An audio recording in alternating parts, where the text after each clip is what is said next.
Sejam muito bem-vindos ao canal. Afinal, o que somos nós? Assistam agora a segunda parte da entrevista da Érica. Se você não assistiu a primeira parte, não tem problema nenhum. É só acessar o link que está disponível para você aqui em cima e também na descrição do vídeo. Vai lá, confere a primeira parte e volta aqui para conferir a segunda. Você vai amar. E se gostarem, por favor, deem um like, compartilhem com os amigos, se inscrevam no canal, pois isso ajuda muito a mensagem chegar a mais pessoas. Bom proveito!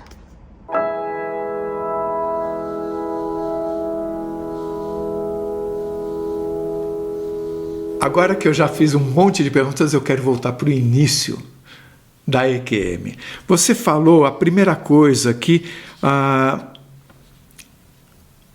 você abaixou a cabeça e levantou ao mesmo tempo, como se o seu corpo abaixasse. Não, na verdade, o corpo levantou.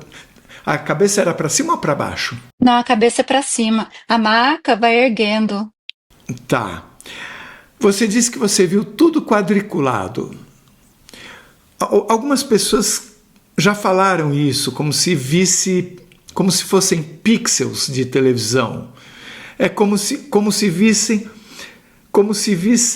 o material que constitui essa nossa realidade. Como se visse os tijolinhos das paredes. Só que eu vi branco e preto. Tudo era branco e preto. No momento que eu estava enxergando os quadrinhos, sim. E eram quadrinhos ou eram bolinhas? Devem ser quadrinhos porque você falou, mas era exatamente quadradinhos ou eram disformes? Era quadradinho.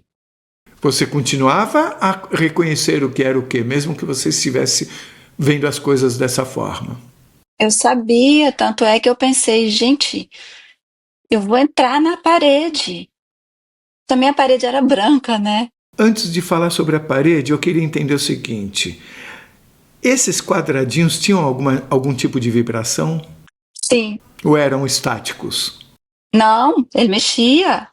E você pode me dizer, por exemplo, você via a enfermeira também em forma de quadradinhos? De quadradinho, tudo. Tudo em forma de quadradinho. Os quadradinhos se mexiam de forma diferente na enfermeira, comparando com a parede? Mexia. Mexia e na parede ficava. Quando eu olhei para a parede, ficou os quadradinhos e umas bolinhas pretas. Foi o momento que eu falei que eu vou entrar na parede. A vibração era maior na enfermeira do que nos objetos? Sim, porque ela mexia. Ah, você associa ao fato dela mexer. Se ela tivesse parada, será que mexeria que nem a parede? Ou seja, não mexeria quase? Eu imagino que sim, porque só ela que eu via vibração, né? Não estava estática. Quando você passou pela parede, você viu o interior dela? Não, eu já vi, eu passei pela parede e já entrei nesse corredorzinho escuro, bem breve, bem curtinho o corredor, e já entrei nessa sala branca. Ah, então o corredor antecedeu a sala branca. É, mas bem, eu não andei, não era um corredor tipo um túnel, não.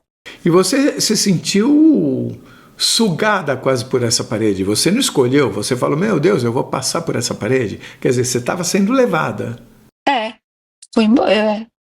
É isso que me faz pensar também da EQM ter sido causada. Você não escolheu ir para lá, né? Não. E foi no momento exato que eu coloquei o comprimidinho debaixo da língua. Foi exatamente no mesmo momento, não demorou nem um segundo. Você disse que o lugar não era frio. Isso quer dizer que você tinha percepção da temperatura? Não, eu estava agradável, eu não pensei em temperatura. Você falou das maquetes. Então, essas maquetes, você não se lembra o que elas mostravam? Eram prédios? Lembrava aquelas maquetes grandes, mas não era prédio. Não existe. Mas a máquina, o que ela fazia, não tinha nada a ver com essas maquetes. Não, porque do ponto que eu estava, ela não parecia com a maquete. A maquete eu vi, não é maquete, na verdade. Eu associei, mas não é maquete. É, olha, não dá para explicar porque eu não sei o que que é aquilo. Veja só, você está falando de uma coisa que é mais ou menos uma maquete, de uma máquina que mistura matemática com biologia. Você viu várias fórmulas, vários números. Eu entendo que você dominava isso para fazer o seu trabalho. E quando você perguntou ou foi explicado a você que aquilo tinha a ver com a partícula de Deus, que eu imagino então que aquilo tinha a ver com todos nós humanos, não sei de que forma que isso se relaciona. Você viu tudo isso e você sentiu uma vontade de contar, de compartilhar o que você viu na sua experiência com todo mundo. Eu pergunto, será que o que você viu era também para você nos contar sobre o que você viu? Sim, é para contar. E o que é para a gente compreender a partir disso? Eita, pergunta difícil. Pois é, que não estamos sós, porque já foi falado em outras experiências, por exemplo, a própria Mary Correia uma vez recebeu uma informação de que isso aqui era uma espécie de robô biológico, o nosso corpo. Parte do que você conta me faz pensar nisso, mas você só tem essa lembrança da partícula de Deus. Então é por isso que eu fico pensando, por que você vivenciou tudo isso e o que é importante que nós compreendamos disso? A gente, é pra gente saber que a gente não que a gente não tá sozinho, a gente nunca tá sozinho e a gente não é superior. A gente não é dono de si mesmo. A gente não, embora haja vários pensamentos, né? Eu não sei como que eu vou te explicar isso. É porque não ser dono de si pode dar a impressão de que tem alguém controlando, e eu acho que não é isso que você quer dizer. Não, não é isso que eu quero dizer. A gente não tá sozinho em momento nenhum. Mas a gente não está sozinho significa que tem alguém cuidando de mim ou que tem gente no universo inteiro? Em todos os lugares, cuidando da gente, cuidando do planeta, cuidando de tudo, do universo, cuidando de tudo, de tudo, de tudo. Então, a sua EQM é também uma forma de chegar a nós essa mensagem? Também. A EQM que eu tive, ela é assim, igual eu falei, ela não é sobre emoção, não tem emoção envolvida. Em momento nenhum eu senti aquele amor que as pessoas falam. Não vi um jardim para falar que o amor domina tudo, que o amor constrói.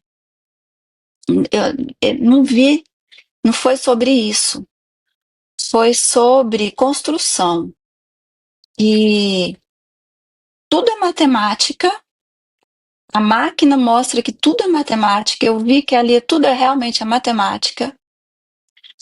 Só que a biologia tá junto. Então a matemática e a biologia tá junto. Então ali existe a construção.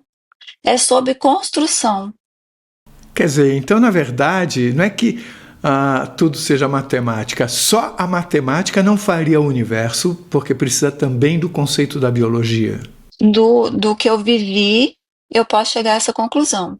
Onde eu estive. Tem até um vídeo chamado Tudo é Matemática. Mas aí, recentemente, eu até pensei, mas espera aí, a duplicação celular não tem a ver com a matemática. É diferente. Exatamente, exatamente. A matemática sozinha não vai construir, pode até construir algumas coisas, mas não vai construir, tipo, eu nem queria falar isso, mas não vai construir A vida. o ser humano, um animal.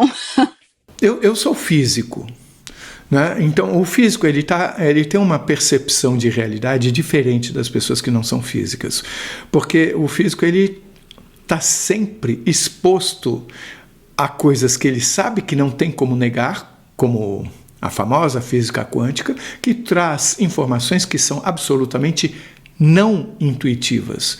Então, o físico está acostumado a aceitar coisas que não são intuitivas. Então, quando você fala que existe matemática na construção do ser humano, para mim, ok.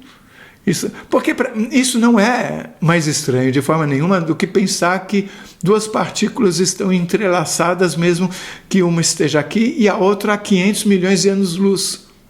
Que se uma mexer aqui, a outra vai mexer ali igualzinho, como se estivessem juntas. Isso já foi provado experimentalmente. Então, o físico é fácil de você convencer de todas essas coisas.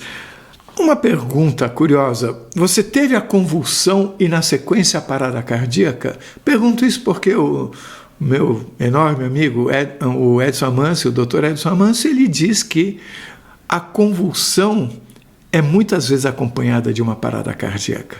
Você sabe o que veio antes no seu caso? Eu perguntei, depois o médico não me falou, ele ficou meio com vergonha, assim, porque normalmente isso não acontece na maca dele, né? Mas eu perguntei para a enfermeira e ela falou que foi. Eu parei, mas foi por 3 minutos. Na verdade, minha pressão chegou a 0 e meus batimentos foram diminuindo, diminuindo, diminuindo, diminuindo, zerou e voltou rapidamente. Mas a bradicardia ficou ali, sabe? No exame que eu vi, pelo exame. Você falou que do nada ela agradeceu e falou ainda: você será bem-vinda de volta aqui no futuro. Nesse momento, você pensou em alguma coisa, já que para você estava a vida inteira lá? No mesmo momento que ela falou, eu fui sugada. Eu não pensei, não deu tempo de pensar. E aí, quando você entrou no corpo, você disse que foi dolorido e a parte que mais doeu foi o peito. Você tem como explicar que dor foi essa? Então, eu pensando meu pensamento prático, né? Eu já imaginava que eu tive dor por causa da convulsão. Eles tentaram me reanimar, então por isso que doeu o peito. Mas ela falou que eles não tentaram me reanimar. Aí falei, então, do peito faz muito sentido, mas eu não sei bem. Não tentaram reanimar nem com massagem? Ela falou que não, porque ela falou que. Como se você tivesse voltado porque voltou. Porque, voltei sozinha.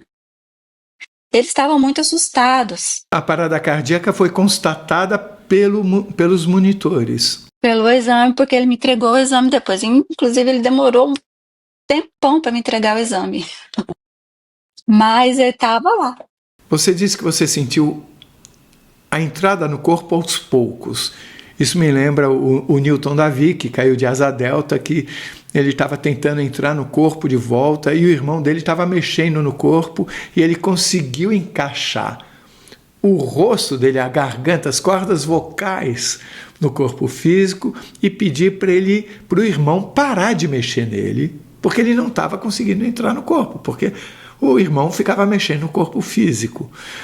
O que é até engraçado da forma como ele conta. Eu pergunto, você sentia, tipo, ok, encaixei essa perna, ok, encaixei esse braço?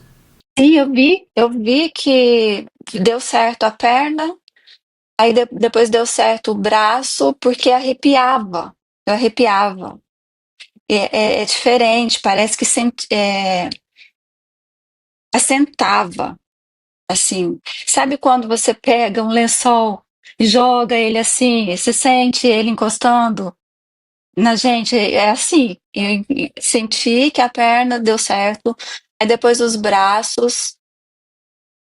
A cabeça demorou mais, doeu, porque minha cabeça estava doendo.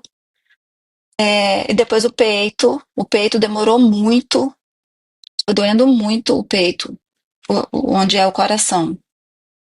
E eu estava muito com náusea também. Eu falei, olha, pelo amor de Deus, vou vomitar, vou vomitar. Eu já cheguei, já comecei a falar.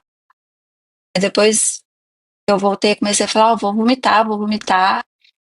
E ele falou, não, não levanta. E você voltou com lembrança total, imediata? Não, eu demorei um pouquinho. Você falou que você ficou 20 a 30 minutos olhando para o nada, mas você já estava entendendo, uau, estive em algum lugar e aconteceu um monte de coisa. Você tentou encaixar. Eu falei, meu Deus, onde que eu tava? Que eu vim fazer um exame. Eu lembro que eu pensei isso. Eu vim fazer um exame e fui para esse lugar aí. Que loucura é essa?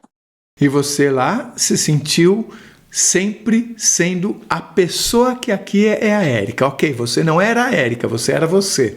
Mas esse você era o mesmo. Você sentia ser sempre a mesma essência, lá ou aqui.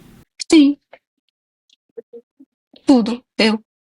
Érica, depois dessa experiência, de tudo que nós conversamos, você pode nos falar o que mudou na sua vida e que outras experiências passaram a acontecer ou não no seu cotidiano? Minha vida mudou bastante depois dessa experiência, porque eu era uma pessoa que eu não era muito ligada a essas coisas. Eu tinha ouvido falar em EQM uma vez na vida e eu era daquele nicho de pessoas que provavelmente alguém me contasse não ia acreditar, né? E depois disso eu mudou, igual eu falei, alguma chavinha mudou dentro de mim. Minha percepção refinou. Tenho mais percepção das coisas. Eu leio as entrelinhas. Eu procuro ouvir o que acontece. Tem uma voz dentro que fala dentro de mim que eu escuto. Na verdade, essa voz já falava há tempos, mas eu ignorava. Falava inclusive antes da EQM? Falava antes e eu ignorava. E agora eu procuro ouvir. Você ouvia como uma voz que fala uma frase ou era mais um pensamento que entrava inteiro de uma vez na sua cabeça? Não, falava um flash. Por exemplo, vinha na minha cabeça o nome de uma pessoa de muito tempo que eu não conversava. E aí, no outro dia, eu recebi a mensagem dessa pessoa. Mas eu não linkava uma coisa com a outra, sabe? Mas eu recebi essa mensagem que essa pessoa ia entrar em contato comigo. E agora não, agora eu sei que tudo tá linkado, tudo tá conectado. Mudou a forma como essa voz se comunicava com você antes e depois da EQM? Mudou. Não sei se também pode ser minha percepção, mas mudou. Ela hoje em dia tá mais claro para mim, mais claro. E ela falar com maior frequência? Fala com maior frequência. Inclusive, E ela, inclusive, já falou várias vezes durante essa entrevista, já falou várias vezes comigo. quer dizer que você está sendo orientada de uma certa forma sobre o que falar ou não? Eu sinto que sim.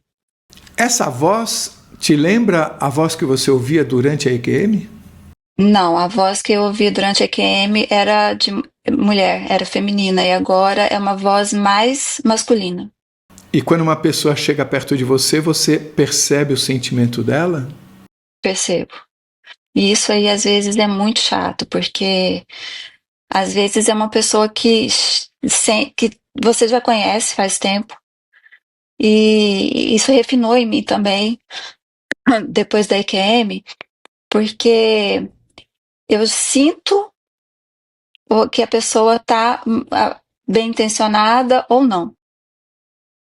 E às vezes você conhece essa pessoa há algum tempo e você sente o que ela está tentando, o que ela está. Você sente que às vezes a palavra nem sempre corresponde à intenção dela? Exatamente isso, eu não achei a palavra certa, a frase certa, é isso aí. E angústia também, eu sinto angústia, medo das pessoas, e principalmente medo. Você percebe o medo nas pessoas? Medo. Às vezes tem gente que não está transparecendo, mas eu vejo medo, muito medo nas pessoas. Muita gente com medo, que tem medo. Você já percebia antes o medo das pessoas? Antes da IQM? Não, E esse medo que você sente nas pessoas, você relaciona a esse momento que nós estamos vivendo? com certeza. Tem gente que o medo é tão grande que chega a ser um desespero. Que eu sinto que eu fico angustiada e eu saio de perto porque não tem como ajudar a pessoa. Como que eu vou chegar e falar para ela? Às vezes você, se está num lugar com muita gente, você se sente como uma esponja, tipo, você percebe os sentimentos de todo mundo? Percebo o sentimento. Isso faz com que você queira sair. E eu tenho muito evitado frequentar esses lugares, muito. Eu virei tipo meio que antissocial. Há uma semana eu mandei um recado para você, um lembrete da nossa entrevista, e você até respondeu falando que sabia que eu ia escrever, né? Só pensou que eu escreveria um pouquinho mais tarde. Isso é frequente em você? É uma premonição, né? É frequente. Igual eu te falei, quando às vezes eu penso numa coisa e essa coisa acontece. Mas isso acontece mais num nível pessoal, familiar ou perto de você. Você não tem percepção de planeta, de civilização, coisas maiores assim. Não, não tem. É mais porque eu não estava muito focada nisso não, sabe, Carlos? É dessa EQM para cá que eu comecei a prestar atenção nisso. Você tinha medo da morte antes da sua EQM? Não, nunca tive medo da morte, nunca. Você tinha uma imaginação do que seria morrer? Sempre tive e eu sempre tive a certeza que a morte não existia, que você era uma passagem, você continuava do outro lado. Sempre tive essa certeza, sempre. Às vezes eu perguntava para as pessoas, porque eu tinha tanta certeza disso, e eu perguntava, o que você acha que vai acontecer com você depois que você morrer? Ah, morreu, acabou. E muita gente falava isso. Eu falava assim, gente, mas não é assim. Não existe esse negócio de morreu, acabou. Não, morreu, acabou sim, é certeza. Aí depois a gente conversa com pessoas muito religiosas, né, e que nunca escutam a gente, né. Esse medo que você sente das pessoas, você relaciona a quê? Você consegue sentir que tipo de medo? É o medo da morte, por exemplo? O medo que as pessoas sentem, Isso. não, medo, às vezes medo de coisas fúteis, de coisa pequena. Medo de fazer alguma coisa errada, sabe? Ah, não posso fazer isso porque tá errado, porque me ensinaram que não é legal, sabe? Esse tipo de coisa que eu sinto com as pessoas que eu já tive, né? E que outras experiências você gostaria de nos contar? Então, quando eu era criança, não, quando eu era bebê, eu lembro que eu tava em um redondo assim, não sei onde que eu estava, e no lugar que era redondo e que passava um, um véu por cima de mim. E esse véu passava por cima de mim e eu sentia dor, sabe? Dor física.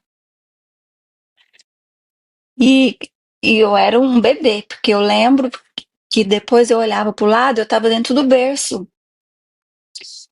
E eu sei que era dentro do berço, porque depois eu via, depois um foto, né? Depois que eu cresci, eu vi foto que esse acontecimento não sai da minha cabeça. E esse berço está no mesmo lugar que eu via quando eu era bebê. E então tinha esse véu que passava por cima de mim, que doía. E aí eu pedia para parar, eu era um bebê, eu pedia para parar esse véu, porque não estava legal, estava com dor. E aí uma voz falava, não, não esqueceu tudo, precisa esquecer, tem que esquecer. Isso é impressionante. Eu era um bebê. Estavam passando uma borracha em você. É, era um véu. E isso aí foi não foi uma vez só, não. Tinha várias vezes. Eu lembro que minha mãe me colocava para dormir. Eu lembro disso. Ela me colocava no berço para dormir e já começava esse esse acontecimento desse véu. Você está falando em véu, que é uma palavra que se usa para falar exatamente sobre esse esquecimento, né? Pois é, e é uma coisa que eu não sabia. Eu lembro que ela me colocava no berço e ao mesmo tempo que eu estava no berço, que eu via que eu estava no berço, eu estava dentro desse casulo, parece um casulo de transparente. E esse véu vinha por dentro desse casulo. Esse é um acontecimento que me marcou muito e eu lembro disso como se fosse hoje. Nunca esqueci e eu acho que eu nunca vou esquecer isso. Eu acho que eu também não vou esquecer. Porque eu tinha um sofrimento e eu sentia dor. E eu lembro que eu chorava muito. Eu era um bebê. E eu chorava. Eu tenho lembrança, imagina, ter lembrança de bebê, de quando você era um bebê. Por favor, continue nos contando.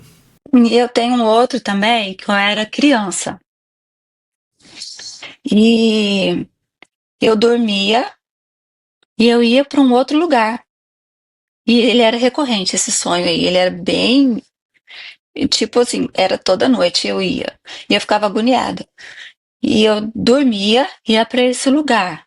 Ele era um lugar que tinha uma cama, uma cama que flutuante, tinha várias camas, e entre essas camas tinha arcos, tipo como se fosse enfermaria hoje. Enfermaria é separada por cortina, mas nesse lugar que eu estava, era arco.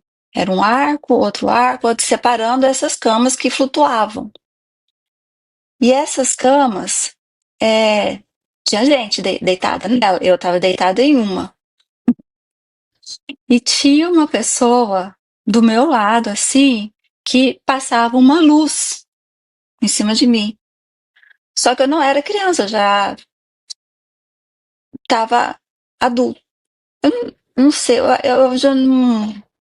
Eu era adulto. E eu tinha essa visão dessa luz. E muito claramente eu perguntava, essa luz passava e eu sentia uma coisa boa nessa luz. Boa, Que cor era a luz? clara, luz clara. E eu perguntava para essa pessoa que estava passando essa luz, não, e fulano que está ali? Não, o fulano que está ali da outra cama vai para Marte. E o outro vai para Sirius, e o outro é de Júpiter, e o outro, o outro é de Saturno e tal. E tinha, cada, era uma câmara, cada câmara era um planeta. era a pessoa de cada planeta. Assim, eu sonhava isso direto, direto, direto, direto, direto, direto. Eu ficava agoniadinha com isso. Eu falava para minha mãe falava, eu era criança. Minha mãe falava, não, isso aí você está impressionada com alguma coisa. Mas eu era criança, Quantos anos? eu devia ter uns 4 anos. Em 1970 e pouco, eu aprendi a ler muito cedo, sabe, Carlos? Mas a gente não tinha acesso a muita coisa, a livro e tal. Como é que eu ia ler, né? Como é que eu ia descobrir esses planetas? E alguém tinha me ensinado? Eu não sei, bizarro. Com 4 anos Eu já lia com 4 anos. é raro. E eu conhecia. Como é que eu ia saber, dentro do meu sonho, o nome desses planetas? Como é que você aprendeu a ler? Minha mãe é pedagoga, então ela me ensinou. Ela falou assim, na verdade, ela fala que ela mal ensinou. Ela mostrou ali como que as letras, cortou quadradinhos de letra e falou, vai juntando, e essa aqui é isso, isso, isso. Eu aprendi muito rápido. Rapidamente eu aprendi. Nessas saídas à noite você não tinha aulas. Pois é, eu tenho lembrança de sentar em sala de aula, sim. Inclusive, quando eu era criança, no ensino fundamental ainda, eu tinha muita facilidade de resolver problemas de matemática. Muita facilidade. Eu resolvia questão de prova, assim, de lógica de cabeça. Mas não era para fazer de cabeça. A professora queria que eu desenvolvesse toda aquela forma, aquela equação que eu tinha que escrever, né? Tal número, tal, mais tal número, tal, da qual. E eu não, eu colocava lá o resultado e isso gerava muito problema. Minha mãe era chamada na escola várias vezes. Como se você estivesse colando? Não, essa menina tem alguma coisa errada, ela não pode fazer isso. E minha mãe falava, não, mas isso é ela que faz, eu não tenho que fazer. O que eu vou falar para ela não fazer? Não, mas ela precisa fazer igual todo mundo faz. Aí cortava, dava nota, cortava, né? O que eu fazia não estava certo, estava errado. Porque eu não coloquei a fórmula. Eu coloquei só o resultado, mas eu não colava, eu só fazia. Você é a terceira pessoa que passa por esse tipo de situação, que eu sei. Tem uma pessoa que deu uma entrevista, depois desistiu de que ela fosse publicada, mas que via a resolução de um problema como se tivessem letras de fogo aparecendo no ar. E ele colocava só o resultado e recebeu 0 porque o professor falou, você colou de algum lugar. A partir de então ele passou a fingir. Ele começou a escrever tudo que ele sabia que não precisava, mas para que o professor entendesse que ele não estava colando. E eu falei, meu Deus, aí eu vou ter que começar a estudar a fórmula, escrever, desenhar essa fórmula toda, toda, toda atrás. E às vezes até errava, porque a fórmula não dava certo. Você também sentia ou sente sair à noite e ir fazer trabalhos, ajudar em algum lugar, ou aqui na Terra, ou fora daqui? Muito, muito. Inclusive várias as vezes eu acordava exausta, como se não tivesse dormido. E uma dessas vezes eu cheguei eu vi que eu saí do corpo. Na verdade, eu vi um homem dentro do meu quarto que estava me acompanhando a voltar, a sair do corpo e a voltar pro corpo. Era um homem. Eu olhei para ele com um rosto bem, com tipo uma barba, assim, com vestimenta clara. E ele ficava em pé bem alto, da altura encostava no teto, e eu em cima do teto, encostada no teto já, me via, na volta, né? Me via, viu meu corpo, viu o corpo do meu dormindo, meu corpo do meu marido dormindo. Isso foi na volta de algum lugar que eu fui, que eu não consigo lembrar, e ele me mandou de voltar pro corpo. Devagarzinho eu voltei pro corpo, e aquilo ali arrepiava, igual a situação de voltar devagarzinho. Eu voltei devagar. Mas você tinha ido a algum lugar para fazer o quê? Eu não consigo lembrar. Ele me levou em algum lugar, só que eu tenho não. Mas você tem a sensação de que você foi a algum lugar para ajudar em alguma tarefa? Fui em algum lugar, sim. Isso acontecia antes e acontece depois da EQM ou só depois? Esse foi antes da EQM. Isso foi bem antes da EQM. Depois da EQM é só em sonho que eu vou para alguns lugares. É muito real. Às vezes eu vou lidar com crianças e tem crianças que choram muito, que choram, pedem ajuda, e eu tenho que lidar com elas. E eu abraço elas muito e falo para elas não chorarem. E eu tenho tido sonho muito repetitivo com isso. Onde seriam esses lugares?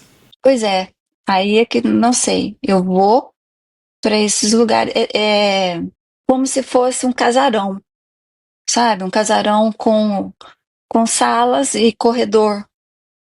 E normalmente eu pego essas crianças no meio do corredor. Eu já peguei criança chorando, com as costas toda queimada assim atrás, chorando, e aí ela pediu para eu abraçar ela, eu abracei e falei, e eu consolei ela ali, e depois, assim, foi muito forte para mim. E você diria que isso é na Terra? Não, não é na Terra, é fora. Que característica tem o sonho para você chegar à conclusão que não é na Terra? Porque esse casarão, que eu vou, geralmente eu vou nesse casarão aí, ele não tem o chão, não é um chão do nosso chão aqui. Não é como pisar no chão, como andar nesse chão aqui. Encosta, é como se a gente está flutuando. Você pisa, mas não sente o peso. Mas é uma situação de sofrimento que você está em contato. E eu já fui para esse lugar aí mais de uma vez. E você vai sempre para consolar essas crianças. Para consolar a criança. E essa criança machucada, queimada assim nas costas, e ela me abraçou e como se fosse pedindo carinho, né? E eu fiquei receosa de pegar nas costas dela, porque ela estava toda machucada nas costas. E eu pedi desculpa para ela, mas muito, muito, muito, muito. Eu falei, olha, me desculpa, desculpa, desculpa, desculpa, gente. E aí ela foi acalmando, acalmando, e aí eu saí de lá. E eu saio, sabe? Eu tenho esse sonho, eu vou para esse lugar várias vezes. Levando em conta todas essas experiências, o que você tem a dizer para a gente, para que a gente tenha mais sabedoria ao lidar com os desafios do dia a dia? Eu era uma pessoa, embora que eu não acreditasse nisso, que deve ter muita gente também que não acredita, e eu passei por isso, e eu tenho, olha, a certeza absoluta que a gente não está sozinho, que existe mais coisa do que nesse, nessa galáxia, nesse mundo, nesse extramundo, fora de mundo, existe muita, muita, muita coisa. A gente não tá sozinho. Nunca tá sozinho. Nunca. Essa a mensagem. Embora a gente não acredite, você acreditando ou não, você não tá sozinho. E tem muita coisa além do que a gente imagina. Eu tive uma EQM pequena, e ainda acredito que tem mais coisa ainda do que eu passei. Se você fosse escolher uma palavra para a gente guardar sempre no coração, qual seria ela? Acredite. Acredite sempre. Se você gostou, por favor, se inscreva no nosso canal, dê likes, faça comentários, compartilhe com seus amigos, toque o sininho, porque assim você sempre fica sabendo quando chega vídeo novo, saído do forno. E se você tem alguma dúvida, ou passou por uma EQM e gostaria de ter a sua história compartilhada com o mundo, por favor, nos escreva. O nosso e-mail é afinal.oquesomosnós@gmail.com. Essa é uma nova fronteira do conhecimento humano. Vamos juntos atravessá-la?